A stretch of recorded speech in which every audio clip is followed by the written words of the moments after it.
Hello friends, welcome back again to your channel walk with me. তো friends, আমরা Lucy poems যেগুলো আছে এগুলো নিয়েই চর্চা করছিলাম। তো 5টা লুসি পোয়েম ওয়ার্ডসওয়ার্থ লিখেছিলেন।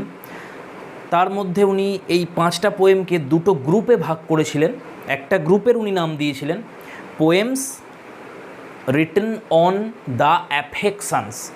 তাহলে একটা হচ্ছে অ্যাফেকশানের উপরে, আর একটা হচ্ছে পোয়েমস অন দ্য ইমাজিনেশান। এবার এই অ্যাফেকশান গ্রুপে উনি 3টে কবিতা রেখেছিলেন, আর ইমাজিনেশান গ্রুপে উনি 2টো কবিতা রেখেছিলেন।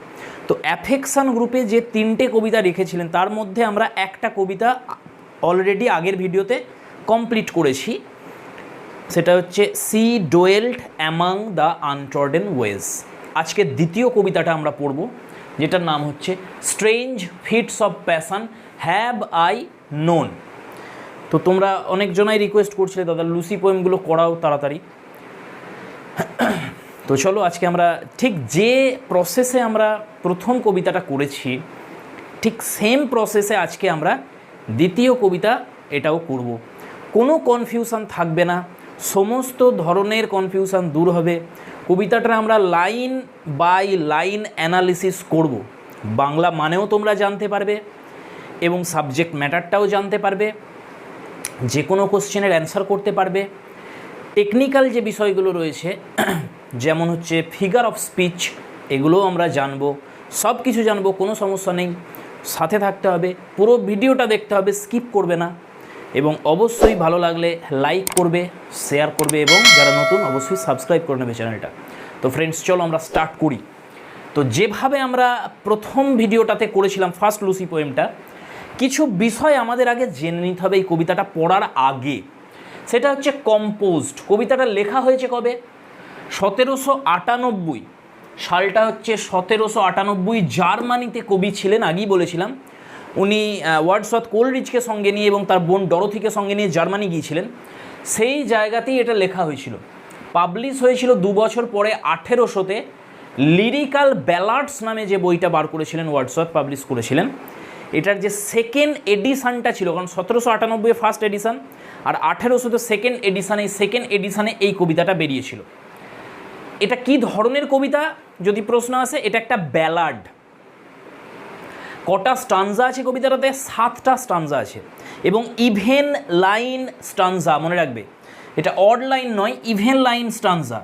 ইভেন লাইন স্টানজা মানে প্রত্যেকটা স্টানজাতেই সেম সংখ্যক লাইন থাকে, প্রত্যেকটা স্টানজাতে সমান সংখ্যক লাইন। 7টা স্টানজায় প্রত্যেকটাতে 4টে করে লাইন আছে, তাহলে 4 7 28টা লাইন টোটাল এই কবিতাটাতে রয়েছে। রাইম স্কিম আমরা দেখব। কবিতাটা রাইম স্কিম হচ্ছে এবি এবি, এই রাইমে চলছে কবিতাটা। এবি এবি রাইমে চলবে, অর্থাৎ এরকম নয় যে প্রত্যেকটাই এবি এবি। এটা সিকোয়েন্সটা হচ্ছে এবি এবি, মানে এর পরেরটা সিডি সিডি, তারপরেরটা ইএফ ইএফ, তারপরেরটা এইভাবে এগোবে। তো এইবার নেক্সট দেখো রিদম। এই কবিতাটার রিদম হচ্ছে আয়াম্বিক। এটা আয়াম্বিক রিদমে লেখা হয়েছে। মিটার কি আছে? 2টো মিটার আছে এখানে, একটা টেট্রা মিটার আছে, একটা ট্রাই মিটার আছে। তো এইবার এগুলো কি জিনিস আমি তোমাদের বলেছিলাম, যদি তোমাদের আগ্রহ থাকে, যেগুলো কারুর যদি অজানা থেকে থাকে এই বিষয়গুলো, যে আয়াম্বিক জিনিসটা কি, এগুলো টাই টেট্রা এগুলো কীভাবে বার করতে হয়, এগুলো যখন প্রোজোটি হবে বা স্ক্যানসানের জন্য আমি স্পেশাল একটা ভিডিও বানিয়ে দেবো, তোমরা রিকোয়েস্ট করতে পারো কমেন্টে যদি কারোর আগ্রহ থাকে জানার।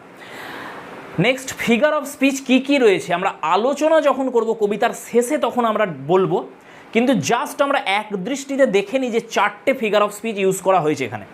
হাইপারবেটান, সিমিলি, পার্সনিফিকেশান আর এক্সক্লামেশন কি, এগুলো আমরা জানবো যখন কবিতাটা পড়া শেষ হয়ে যাবে। তারপরে টুলস। এই কবিতাটাতে ওয়ার্ডসওয়ার্থ মেনলি 2 ধরনের টুলস ইউজ করেছেন, একটা হচ্ছে সিম্বলিজম আর একটা হচ্ছে আর্কেইক ওয়ার্ড। ইমেজেরিও ইউজ করেছেন অবশ্যই, সবেতেই ইউজ হয়, বেশিরভাগ কবিতাতেই এই ইমেজেরিটা থাকে। তো সিম্বল কি কি ব্যবহার করেছেন, কত সুন্দর সুন্দর ইমেজ আছে এখানে দেখতে পাবে। আর আর্কেইক ওয়ার্ড একটা ব্যবহার করেছেন, যেগুলো আগে কবিতাতে ব্যবহার করা হতো, আর্কেইক শব্দ যেগুলো প্রাচীন, যেগুলো সেই শব্দও ব্যবহার করেছেন। তো এটা হচ্ছে টুলস। তো ফ্রেন্ডস, এই ছিল কমপ্লিট আমাদের টেকনিক্যাল টার্ম, যেগুলো সব জেনে নিলাম। ডেটা যতটা আমাদের দরকার এই কবিতার থেকে, সেই ডেটাটা আমরা জেনে নিলাম পড়ার আগে। এবার কবিতার ভিতরে প্রবেশ করব, প্রত্যেকটা লাইন পড়ব আমরা, তো আমরা স্টানজাগুলো পড়ব, তোমরা বই খুলবে প্রত্যেকে যারা দেখছো আমার ভিডিওগুলো, এবং প্রত্যেকটা স্টানজার প্রত্যেকটা লাইন আগে আমরা বাংলায় যে অর্থটা হয় সেটা জেনে নিই। ফ্রেন্ডস, তার আগে কবিতাটা পড়ার আগে, কবিতাটা তো পড়বই আমরা অবশ্যই, আগে ব্যাকগ্রাউন্ডটা বলি তোমাদের, তাহলে বুঝতে সুবিধা হবে, কবিতাটার সাথে সাথে তোমরা এগোতে পারবে। ব্যাকগ্রাউন্ডটা বলি, খুব সিম্পল একটা ব্যাকগ্রাউন্ড কবিতাটা। সেটা হচ্ছে একজন প্রেমিক রয়েছে যে তার প্রেমিকাকে জেনুইনলি ভালোবাসে, প্রকৃতপক্ষেই ভালোবাসে এবং ডিপলি ভালোবাসে, অত্যন্ত গভীরভাবে হৃদয় থেকে ভালোবাসে তার প্রেমিকাকে। প্রেমিকা কোথায় থাকে? একটা ছোট পাহাড় রয়েছে, তার উপরে একটা কটেজ রয়েছে, সেই কটেজে তার প্রেমিকা থাকে। আর যে প্রেমিক সে অনেকটা দূরে থাকে। সে এবার ঘোড়ায় চেপে দেখা করতে যাচ্ছে সন্ধ্যাবেলায়। সন্ধ্যা হয়ে গেছে, অন্ধকার নেমেছে, আকাশে চাঁদ উঠেছে। সেই সময় ঘোড়ায় চেপে দেখা করতে যাচ্ছে প্রেমিক তার প্রেমিকার সঙ্গে। কিভাবে যাচ্ছে? ঘোড়ায় চেপে যাচ্ছে বললাম। এইবার দেখা যাচ্ছে যে সে যখন যাচ্ছে কোন কোন জায়গা অতিক্রম করছে। এখানে উল্লেখ করেছে যে একটা বিশাল ঘাসে ভরা জমি রয়েছে, লি রয়েছে, সেটাকে পার করে যাচ্ছে। ঘাসে ভরা জমি পার করার পর একটা ফলের বাগান রয়েছে, সেই ফলের বাগান সে পার করে যাচ্ছে। ফলের বাগান পার করার পর দেখা যাচ্ছে যে একটা ছোট পাহাড় আসছে, সেই পাহাড়ে উঠছে এবং সেখানেই কটেজটা রয়েছে। তো ফ্রেন্ডস, এটা হচ্ছে ব্যাকগ্রাউন্ড। এবার এই যে প্রেমিক যখন যাচ্ছে দেখা করতে, তখন তার ভিতরে কি অনুভূতি হচ্ছে, সেই অনুভূতিটা নিয়েই কবিতাটা লেখা হয়েছে। তাহলে ব্যাকগ্রাউন্ডটা ক্লিয়ার হয়ে গেছে যে কোন ব্যাকগ্রাউন্ডে কবিতাটা লেখা হচ্ছে। এরপরে যে বিষয়টা সেটা আমরা জানলাম যে অ্যাকচুয়ালি ফিলিংস কি হচ্ছে প্রেমিকার সঙ্গে দেখা করতে যাবার সময়, ওই রাস্তাতে দেখা হবার আগে কি ফিলিংস হচ্ছে সেই নিয়ে কবিতাটা লেখা হয়েছে। তো এই একই রকমের একটা কবিতা ফ্রেন্ডস রয়েছে, এটা তোমরা দেখতে পারো। সেটা হচ্ছে রবার্ট ব্রাউনিংয়ের লেখা meeting at night. West Bengal বোর্ডের ক্লাস 11-এর সিলেবাসে ইংলিশের, যেটা ইংলিশ বি যে সিলেবাসটা, সেখানে এই মিটিং অ্যাট নাইট কবিতাটা রয়েছে। একেবারে সিমিলার থিমের ওপর লেখা। সেখানেও প্রেমিক দেখা করতে যাচ্ছে তার প্রেমিকার সঙ্গে। প্রথমে সে সাগর পার করছে, এখানে আমরা দেখতে পাচ্ছি প্রথমে সে একটা ঘাসে ভরা জমি পার করছে, তারপরে 3টে মাঠ পার করছে, এখানে আমরা দেখছি এরপরে ফলের বাগান পার করছে, তারপরে আমরা দেখছি যে ওখানে কোথায় পৌঁছচ্ছে, সেখানে গিয়ে একটা ফার্মের ভিতর প্রবেশ করে যাচ্ছে, আর এখানে দেখছি একটা ছোট পাহাড়েরতে উঠে পড়ছে। তো বিষয়টা একই। তারপর সে দেখা করছে তার প্রেমিকের, এবং তার যে ফিলিংস যাবার সময় সেটা সে ব্যাখ্যা করেছে সেখানে। ওই কবিতাটাতে ব্রাউনিং ব্যাখ্যা করেছেন আর এখানে ওয়ার্ডসওয়ার্থ ব্যাখ্যা করেছেন। তোমরা দুটো কবিতাকে পাশাপাশি রেখে কম্পেয়ার করবে, দেখবে কত সুন্দর, কত সিমিলার দুটো কবিতা। এবং প্রেমিকের যে ফিলিংসটা হয়, যদি ভালোবাসাটা তীব্র হয় এবং সত্য হয়, তাহলে যে ফিলিংসটা হয় প্রেমিকার সঙ্গে দেখা করতে যাবার সময় প্রেমিকের, সেই ফিলিংসটা অবশ্যই মিল পাবে তুমি এই দুটো প্রেমিকের ভিতরেই, যেটা এখানে উল্লেখ করা আছে। তো ফ্রেন্ডস, এই কবিতাটার মিনিং বুঝতে গেলে অবশ্যই তোমাকে প্রেমিক হতে হবে। কোনো না কোনো সময়ে জীবনের যদি তুমি কাউকে সত্যিকারের ভালোবেসে থাকো, তাহলে অবশ্যই যে অনুভূতির কথা বলছে এখানে যে প্রেমিক সে, তুমি তার জায়গায় নিজেকে বসাতে পারবে এবং অবশ্যই প্রত্যেকটা অনুভূতি সত্য হয়ে কিন্তু প্রতীয়মান হবে, তোমার কাছে সামনে চলে আসবে। তো প্রথম স্টানজার আমরা দেখি 4টে লাইন আগে পড়ে নিই। Strange fits of passion have I known and I will dare to tell, but in the lover's ear alone what once to me বিফেল।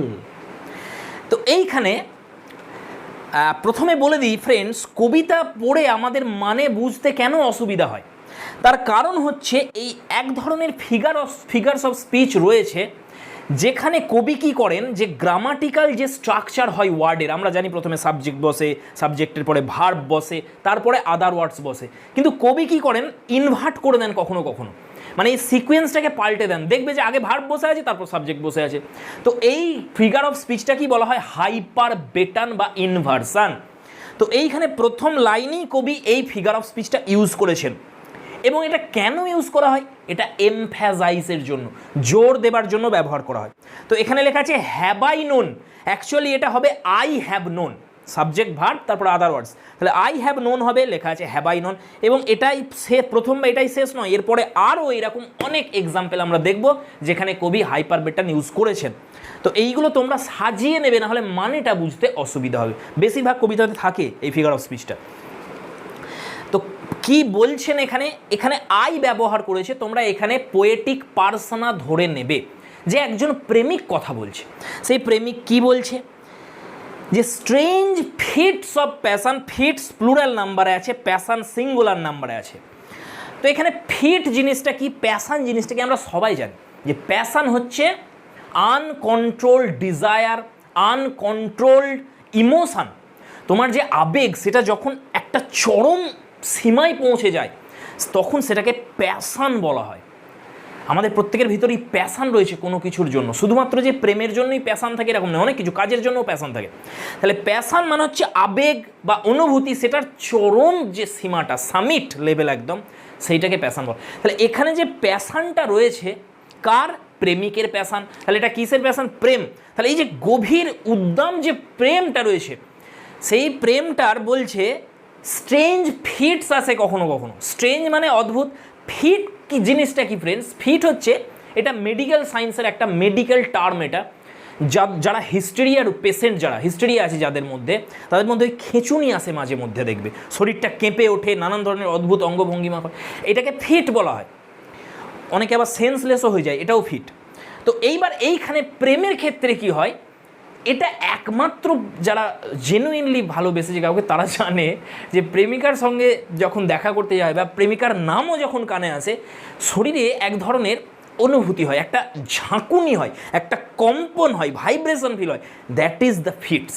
এটা কি ফিট বলছে। তো এখানে যে প্রেমিক যে সে বলছে এই যে অদ্ভুত যে আবেগের, প্রেমের যে আবেশ আমার মধ্যে জাগে, এটা একমাত্র আমি জানি, এটা অনুভব করেছি আমি অনেকবার এটা অনুভব করেছি যে এই যে প্রেমের, গভীর প্রেমের অনিয়ন্ত্রিত যে আবেগ, তার যে ঝটকা লাগে, তার যে আবেশ আসে, সেটার সঙ্গে আমি খুব ভালোভাবে পরিচিত। And I will dare to tell, but আমি এটা কাউকে বলার সাহস করি না, কোনোদিন সাহস করব না, কেবলমাত্র একটা এক্সেপশন আছে। তাহলে এখানে যে প্রেমিক সে বলছে একমাত্র আমি in the lover's ear alone, আর একজন প্রেমিকের কানেই এইটা বলতে পারি, অন্য কাউকে বলার এটা সাহস করব না। আমি সাহস করব না কেন বলছে, তার কারণ হচ্ছে অন্য কাউকে এটা বললে সে বিশ্বাস করবে না। আমি তোমাকে এই জন্যই বললাম প্রথমেই ফ্রেন্ডস, যে যারা এই অনুভূতির মধ্য দিয়ে গেছো জীবনে কোনো দিন, তারাই বুঝতে পারবে, এটা অন্য কেউ বুঝতে পারবে না, তাদের কাছে হাসির পাত্র হয়ে যাবে। তো এই কারণে বলছেন যে আমি অন্য কাউকে বলতে পারবো না, কিন্তু একজন প্রেমিক যে সত্যিকারে ভালোবেসেছে, আমি তার কানে এটা অবশ্যই বলতে পারবো। কি বলতে পারবো, হোয়াট ওয়ান্স টু মি বিফেল, একদিন আমার সাথে কি হয়েছিল, বিফেল মানে ঘটেছিল, এখানে অকার্ড, হ্যাপেন্ড, আমার সাথে একদিন কি ঘটেছিল, মানে কোন অনুভূতি, কোন আবেগের ভিতর দিয়ে, কোন এক্সপিরিয়েন্সের ভিতর দিয়ে আমি গিয়েছিলাম একদিন, সেটা একমাত্র আমি আর একজন প্রেমিককেই বলতে পারবো, কারণ সে বিশ্বাস করবে, কারণ সেই একই অনুভূতি তারও হয়েছে। এই হচ্ছে প্রথম স্টানজা। নেক্সট আমরা দেখছি দ্বিতীয় stanza. When she I loved looked every day fresh as a rose in June, same figure of speech hyperbeton। এখানে দেখো এই ওয়ার্ড অর্ডারটা গন্ডগোল করা আছে, অ্যাকচুয়ালি এটা হবে when I loved, কমপ্লিট হয়ে গেল। এবার দ্বিতীয় অংশ, she looked every day fresh as a rose in June। তাহলে শব্দগুলোকে একটু আগে পেছনে করে নাও তোমরা, তবে মানেটা তো বানাতে পারবে, নাহলে তুমি ভাববে এটা গ্রামাটিক্যালি কিছু ভুল লেখা আছে মনে হচ্ছে। ভুল লেখা নেই, সবসময় মনে রাখবে যে কবিতাতে কোনো গ্রামারে যদি তোমার ভুল আছে বলে মনে হয়, এটাকে বলা হয় ক্রিয়েটিভ লিবার্টি, এটাকে ভুল বলতে পারো না তুমি, কারণ প্রত্যেক কবিদের এই বিশেষ অধিকারটা দেয়া আছে। কি অধিকারটার নাম বললাম, ক্রিয়েটিভ লিবার্টি। কবিরা ইচ্ছা করলে গ্রামারের মিস্টেক করতে পারেন, ইচ্ছা করে লেখেন তারা, কারণ এখানে বিশেষ কিছু স্লাইস যেটাকে আমরা বলি, মানে মশলা যোগ করার জন্য কবিতাতে তারা ইচ্ছা করে কিছু গ্রামার গন্ডগোল করেন, ওই জন্য এখানে ওয়ার্ড অর্ডারটা গন্ডগোল করা আছে। তা অ্যাকচুয়ালি এটা হচ্ছে হোয়েন আই লাভড, আমি যখন তাকে ভালোবেসেছিলাম, সে মেয়েটার কথা বলছে, তার বিলাভেটের কথা বলছে, আমি যখন তাকে ভালোবেসেছিলাম। ফ্রেন্ডস, একটা জিনিস খুব ভালোভাবে মনে রাখবে যে প্রেমেতে আমরা জানি যে একটা মেল পার্ট থাকে, মেল পার্ট আর ফিমেল পার্ট। তাহলে মেল পার্ট যেটা, এটাকে প্রেমিক বলি, এটাকে ইংলিশে লাভার বলা হয়, লাভার। আর যেটা ফিমেল পার্ট, একে বিলাভেড বলা হয়, বিলাভেড।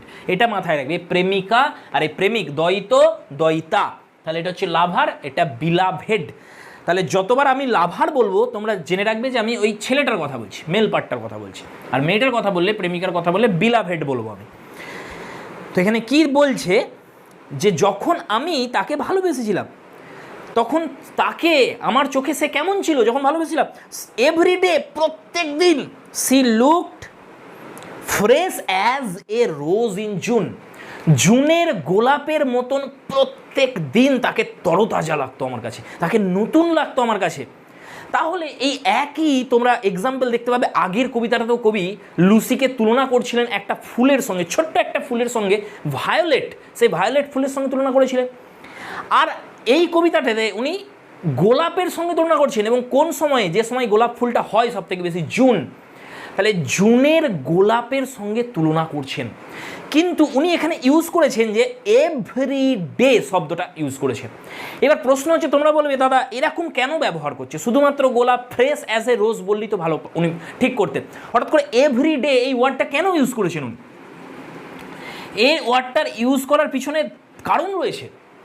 এখানে বিষয়টা হচ্ছে অ্যাকচুয়ালি যে গোলাপ আমরা জানি যে খুব সুন্দর ফ্রেশ লাগে যখন সেটা ফোটে, কিন্তু আমরা প্রত্যেকে এই বিষয়টা জানি যে এই গোলাপটা চিরকাল থাকবে না, 1 বছর গোলাপটা টিকবে না। আমরা যদি 2 দিন পরে আসি দেখব গোলাপটা নুইয়ে গেছে, গোলাপের পাপড়ি ঝরে গেছে, গোলাপ ফুলটা নষ্ট হয়ে গেছে। এই কারণে কবি বলছেন যদিও লুসি গোলাপের মতন ফ্রেশ, তরতাজা, কিন্তু প্রত্যেক দিন, এ একদিন নয়, আমি যতদিন দেখি আমার কাছে লুসিকে কিন্তু সেই রকমই তরতাজা লাগে, সে জুনের গোলাপের মতনই সে ফ্রেশ। এবার তোমরা বলবে ইনি কি পাগল হয়ে গেছেন? না, এই যে বললাম তোমাকে ভালোবাসতে হবে, তাহলে এই অনুভূতি, তাহলে তোমার কাছে তোমার প্রেমিকা প্রত্যেক দিনই নতুন হয়ে আসবে, সে কখনো পুরনো হবে না, প্রত্যেক দিনই নতুন এবং তরতাজা লাগবে তাকে। তো এটার জন্য ডিপ যে ফিলিংস চাই। তাহলে তোমরা বলবে যে ইনি কি এসকেপিস্ট, ইনি পালিয়ে যেতে চাইছেন সত্যর থেকে? সত্য তো এটা নয়, সময় তো থেমে থাকে না, সময় প্রত্যেকের ওপর প্রভাব বিস্তার করে, সে যেই হোক, যেহেতু এ মানুষ, তার প্রেমিকা, তাহলে এর মধ্যেও সময় তো এফেক্ট করবেই একে। তাহলে এও তো বৃদ্ধ হবে, এরও তো মৃত্যু আসবে একদিন, তাহলে সবসময় তার ফ্রেশ থাকবে না। তাহলে কবি কেন এটা মানতে চাইছেন না? আমরা দেখব যে এই জন্যই এই শব্দটার ওপর জোর দিয়েছে। সব সময় মনে রাখবে, আমরা ভিতর থেকে যদি কোনো সত্য জানি, কোনো কিছু ভিতর থেকে, হৃদয় থেকে যদি আমরা সত্য বলে জানি, কিন্তু আমরা সেটাকে অস্বীকার করতে চাই যদি, তাহলে আমরা সেইটার সত্যতা প্রমাণের দিকে বারবার জোর দিই, বারবার জোর দিই। যদি তুমি কোনো ভুল করে থাকো, তুমি কোনো অন্যায় করে থাকো, তাহলে নিজেকে সঠিক প্রমাণ করার চেষ্টা বারবার করবে আরেকজনের কাছে। কিন্তু যে সত্যিকারই সঠিক, যে সত্যিকারই নিরপরাধ, সে কিন্তু কাউকে বলতে যায় না যে জানিস আমি নিরপরাধ, আমি কিছু করিনি, সে বলে না অ্যাকচুয়ালি। তাহলে এখানে লেখক জানেন যে এই যে দিন যখন চলে যাচ্ছে, এই যে লুসি সে গোলাপের মতো, যেহেতু একদিন অবশ্যই সে আর ফ্রেশ থাকবে না, ওল্ড এজ তারও আসবে, মৃত্যু, ডেথ তারও আসবে, সেই জন্য জানা সত্ত্বেও উনি জোর দিচ্ছেন এই ওয়ার্ডটার উপরে, এভরি ডে। তাহলে এখানে আইরনিও রয়েছে, তোমরা দেখতে পাচ্ছ, খুব ভালোভাবে আইরনি তোমরা পাবে এখানে। তো চলো নেক্সট আমরা দেখি এরপরে কি আছে।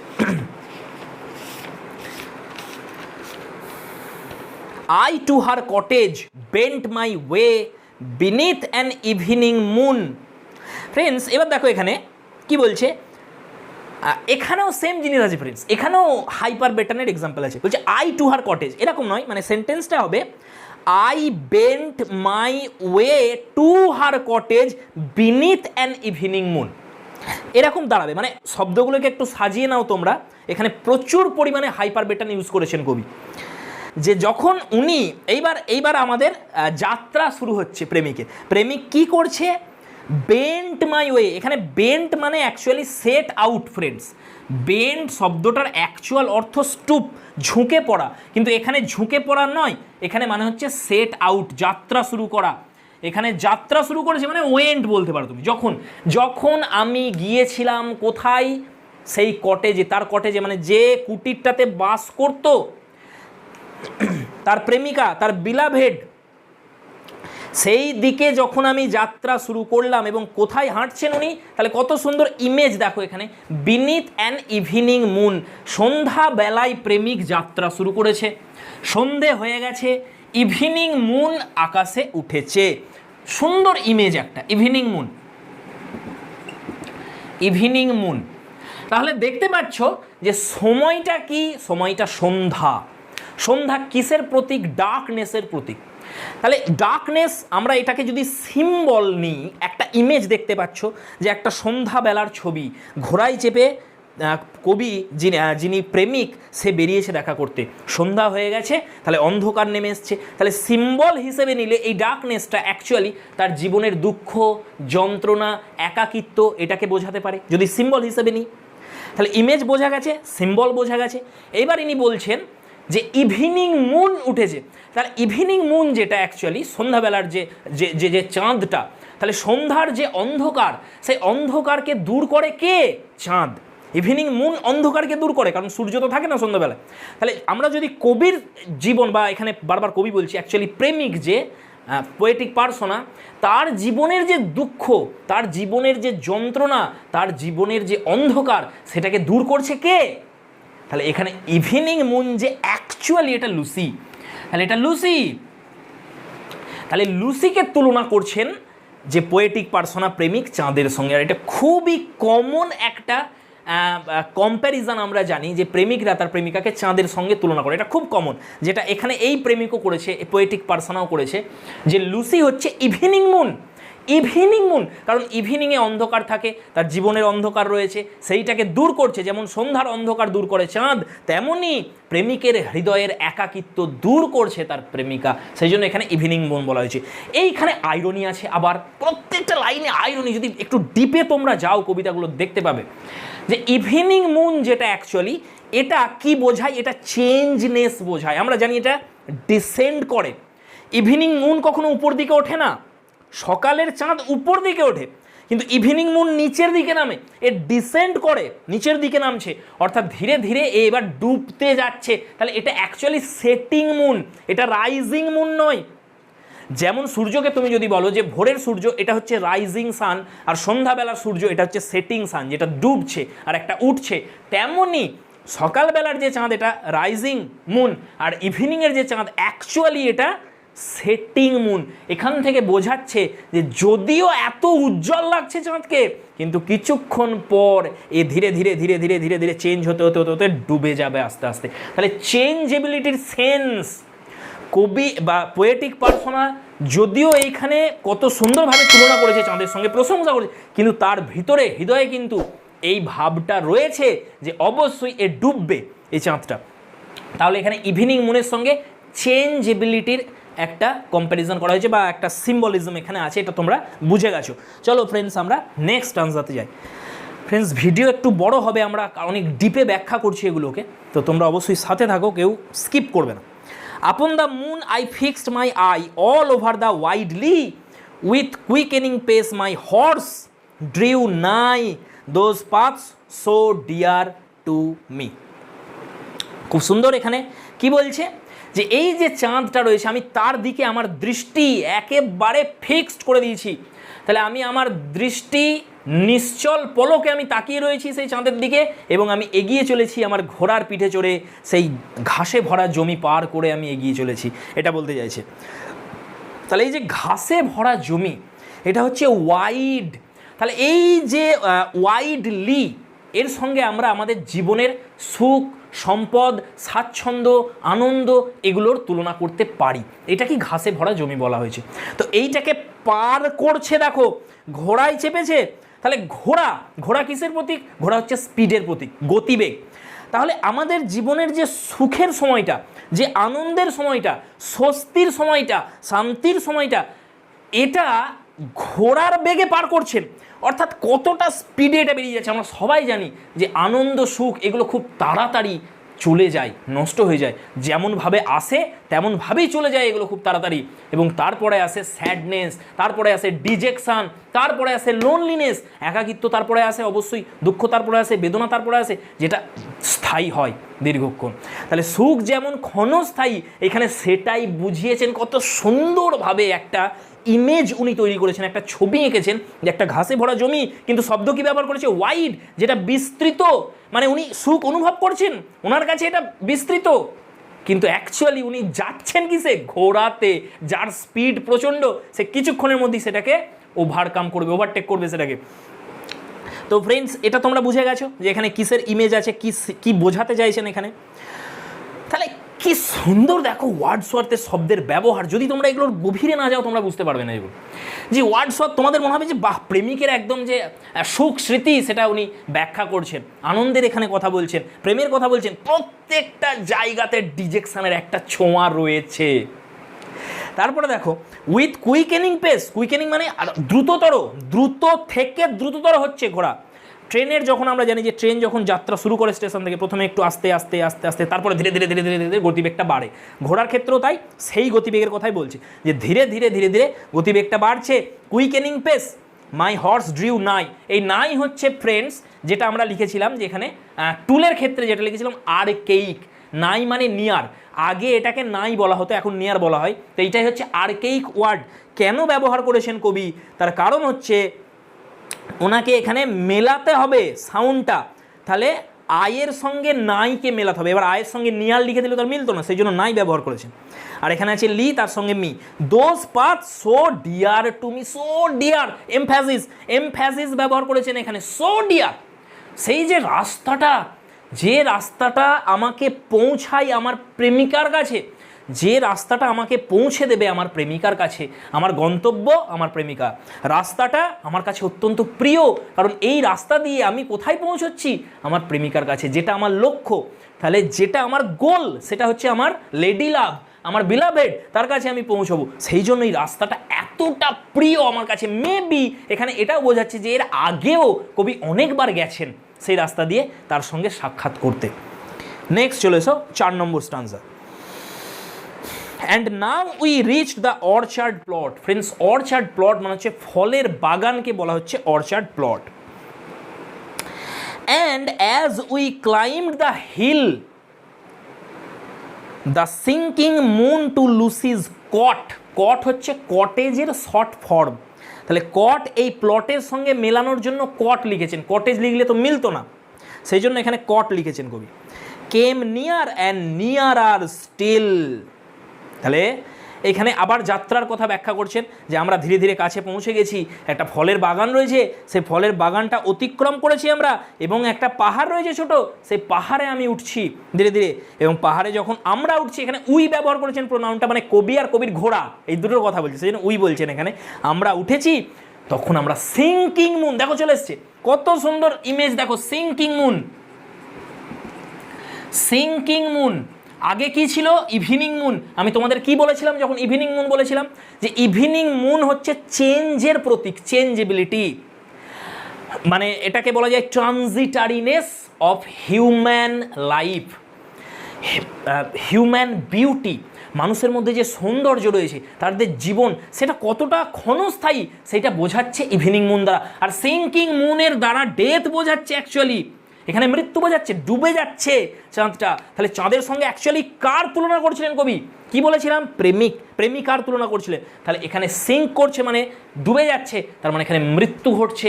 এইটার একটা হালকা ইঙ্গিত কিন্তু আমরা এখান থেকে পাচ্ছি এই ওয়ার্ডটা দিয়ে, সিঙ্কিং মুন। এইবার তোমরা যদি বলবে বিষয়টা কি, দেখো ছবিটা যেটা ইমেজ, সেই ছবি অনুযায়ী এটা সঠিক। মানে তুমি যদি নিচে থেকে উপর দিকে ওঠো, তাহলে চাঁদকে তুমি উপর থেকে নিচের দিকে যেতে দেখবে, আর যদি উপর থেকে নিচেই নামো তাহলে নিচে থেকে উপর দিকে উঠতে দেখবে। সিম্পল বিষয় এটা, এটা একটা দৃষ্টিভ্রম। তাহলে কবি পাহাড়ে উঠছেন, তাহলে যেহেতু নিচে থেকে উপরে উঠছেন, আর ওই পাহাড়ের উপরে মানে একটা পাহাড় রয়েছে, সেখানে ধরো এইখানে একটা কটেজ রয়েছে, কবি এখান থেকে উঠছেন, সেই জন্য চাঁদটাকে উনি দেখছেন যে ডুবে যাচ্ছে যেন এর পিছন দিকে, মানে যে কটেজটা রয়েছে, চাঁদটা যেটা আছে এই কটেজের পিছনে ধীরে ধীরে সিঙ্ক করছে, এটা ওনার মনে হচ্ছে যখন উনি রাস্তা দিয়ে নিচে থেকে উপর দিকে উঠছেন। তাহলে দেখছেনও ঠিক অ্যাকচুয়ালি যে চাঁদটা যেন মনে হচ্ছে ধীরে ধীরে ধীরে ধীরে এই কটেজের পিছনে ডুবে যাচ্ছে। তাহলে কটেজটা কার? লুসির। তাহলে এইখানে একটা ডেথের কিন্তু সিম্বল ব্যবহার করেছেন উনি। নেক্সট 5 নম্বর stanza. In one of those sweet dreams I slept, kind nature's gentlest boon, and all the while my eyes I kept on the descending moon. Descend মানে নিচের দিকে নামা, ascend মানে উপর দিকে ওঠা। তাহলে এখানে উনি বলছেন যে in one of those sweet dreams I slept।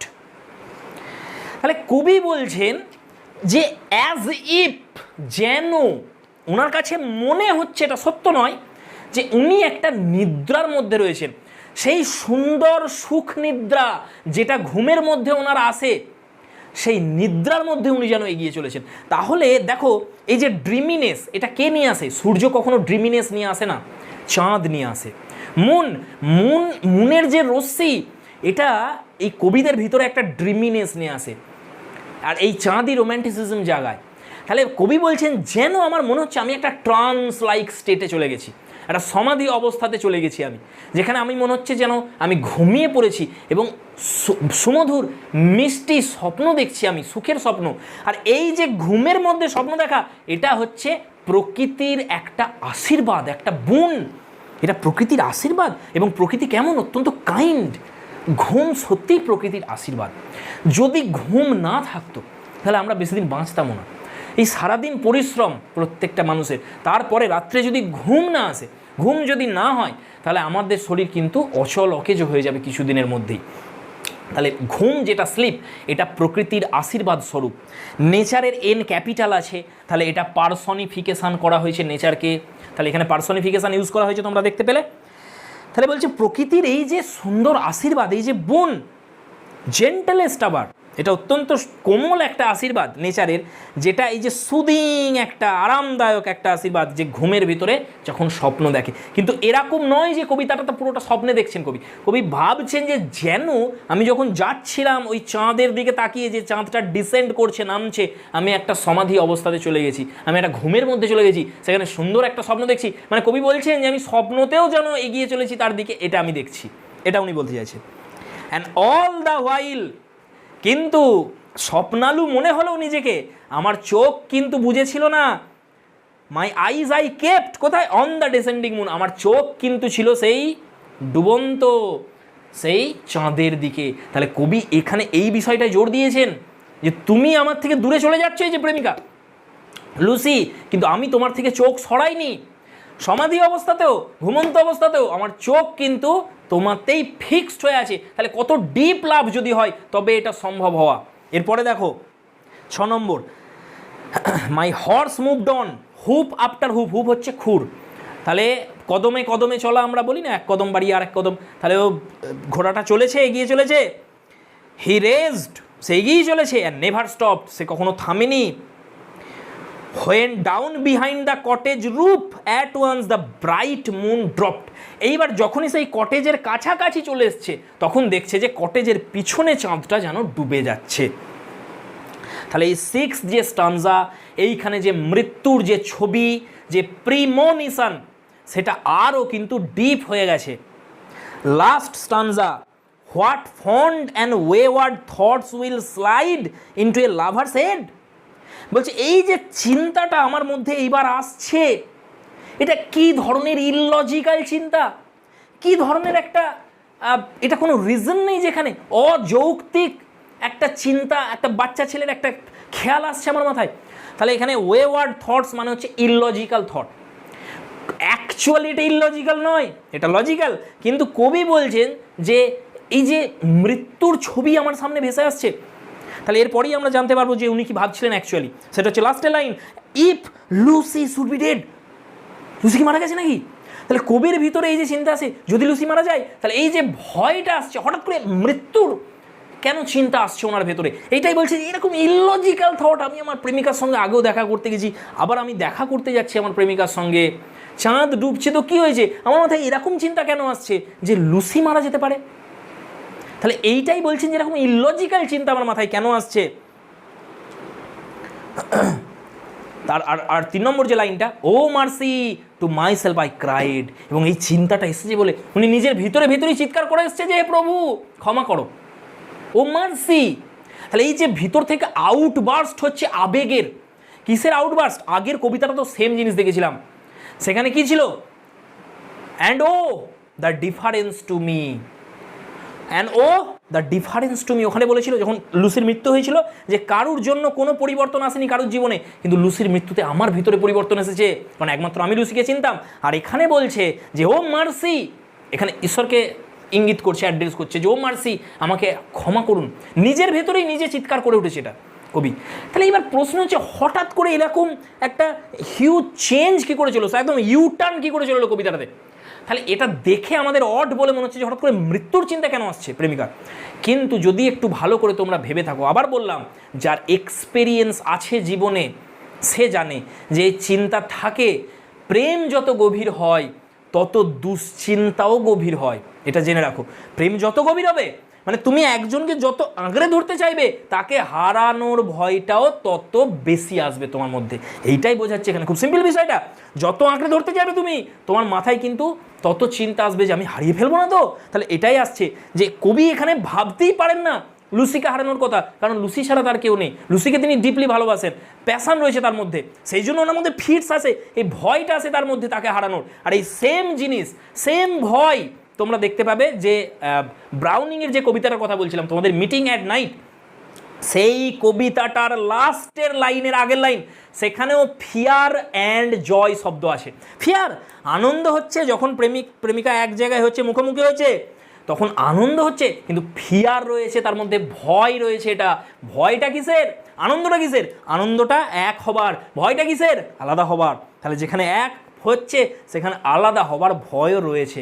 তো এই জিনিসটাই এখানে বোঝানো হয়েছে। এই কবিতাটা আমাদের কমপ্লিট হয়ে গেল, 28টা লাইন, প্রত্যেকটা লাইন আমি অ্যানালিসিস করেছি ধরে ধরে, প্রত্যেকটা শব্দ, তোমাদের কোনো প্রবলেম হবে না আশা করছি। প্রত্যেকটা আমরা বলেছি, লাস্টের লাইনের আগের লাইন ও মার্সি, এই যে আউটবার্স্ট হচ্ছে ইমোশনের, এটাকে এক্সক্লামেশন বলা হয়। হাইপার বেটন বুঝিয়ে দিয়েছি, যেখানে শব্দগুলো আলাদা আলাদা করা হয়। সিমিলি বলে দিলাম, অ্যাজ এখানে fresh as a rose in June বলেছিল, যে জুন মাসের রোজের সঙ্গে তুলনা করেছে, এটা সিমিলি। আর পার্সনিফিকেশন হচ্ছে নেচার, যেখানে ক্যাপিটাল এন আছে, নেচারকে পার্সনিফাই করা হয়েছে। তো ফ্রেন্ডস, এই ছিল আমাদের দ্বিতীয় লুসি পোয়েম। যদি কোনো জায়গায় তোমাদের অসুবিধা হয় অবশ্যই কমেন্ট করবে, আশা করছি কোনো প্রবলেম নেই। তোমরা একদম ক্লিয়ার কাট একটা আইডিয়া পেয়ে গেছো যে এই কবিতাটার সারমর্ম অ্যাকচুয়ালি কী। তো লাস্টীয় যে একটা কবিতা আছে যেটা হচ্ছে তোমার পোয়েমস ফাউন্ডেড অন অ্যাফেকশনস, এখানে তৃতীয় কবিতাটা আমরা নেক্সট দিন পড়ব। তো আজকে এতটাই থাকবে, অবশ্যই লাইক করবে এবং শেয়ার করবে ভিডিওগুলো ভালো লাগলে বন্ধুদের সঙ্গে। আজকে এতটাই থাকছে, দেখা হচ্ছে নেক্সট ভিডিওয়। Thank you very much, this much for today.